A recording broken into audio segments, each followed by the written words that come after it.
Hello বন্ধুরা, আসসালামু আলাইকুম। দেখছেন দাগনভূঞা প্রতাপপুর জমিদার বাড়ি।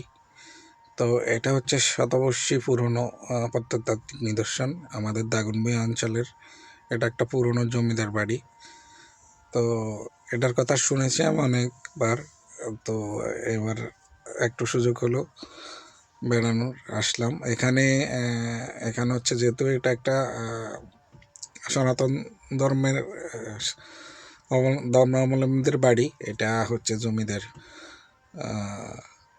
হিন্দু জমিদারদের বাড়ি। তো এখানে হচ্ছে তারা থাকে না, কিন্তু এখানে বিভিন্ন সময় তাদের পূজা অনুষ্ঠিত হয়। তো সে উপলক্ষে এখানে এখন পূজা এবং মেলা হচ্ছে। তো একসাথে দেখতে আসলাম দুটোই, বাড়িটাও দেখা হয়ে গেল, আবার মেলাটাও দেখলাম অনেক দিন পরে। একটা গ্রাম্য মেলা, মোটামুটি ভালোই লাগছে দেখে। তো চলুন আমি আপনাদের ঘুরে ঘুরে দেখাই। এটা আমাদের দাগনভূঞা অঞ্চলের প্রত্নতান্ত্রিক নিদর্শনের একটি পুরনো স্মৃতি। তো চলুন আমরা ঘুরে ঘুরে দেখছি, আপনারাও দেখুন সাথে আমাদের।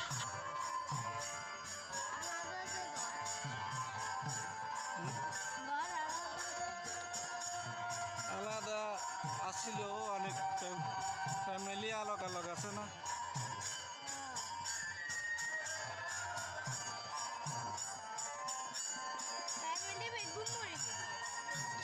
বন্ধুরা, আপনারা দেখেই বুঝতে পারছেন এটা আসলে কত পুরনো, কত শত বছর আগের। দেখেন কি অবস্থা হয়ে আছে। আর ওদিকে আপনারা পূজা মণ্ডপ দেখতেছেন। তো চলুন একটু এখানে এখন আমরা ভিতরে ঢুকবো, একটু ভিতরেও আপনাদের দেখাই কি অবস্থা। ভিতরে খুবই জরাজীর্ণ শুনেছি, আর হচ্ছে স্ট্রাকচারগুলো কেমন। তো এখানে দেখতেছেন আপনারা দেওয়ালটা অনেকটা, দেওয়ালের যে আস্তর নিচের ওটা অনেকটা খসে পড়ে গেছে। তবে এটা বিমের উপরে দেওয়াল করা হয়, ফ্লোর করা হয়েছে বিমের উপরে। তো এগুলো পুরনো স্ট্রাকচার সবই। একটু অন্ধকার আসছে, আলো নেই তো পুরনো বিল্ডিং, এই কারণে। তো খুবই পুরনো।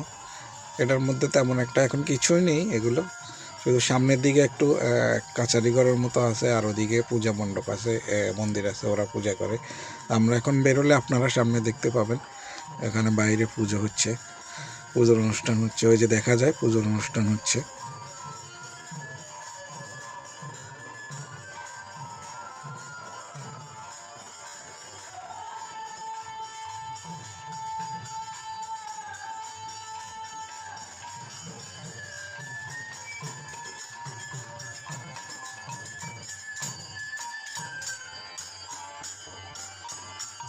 তো বন্ধুরা, দেখলেন এটা আসলে এখন ভিতরে দেখালাম, আর এখানে পূজা হচ্ছে আপনারা দেখতেছেন, আর বাহিরে মেলা হচ্ছে।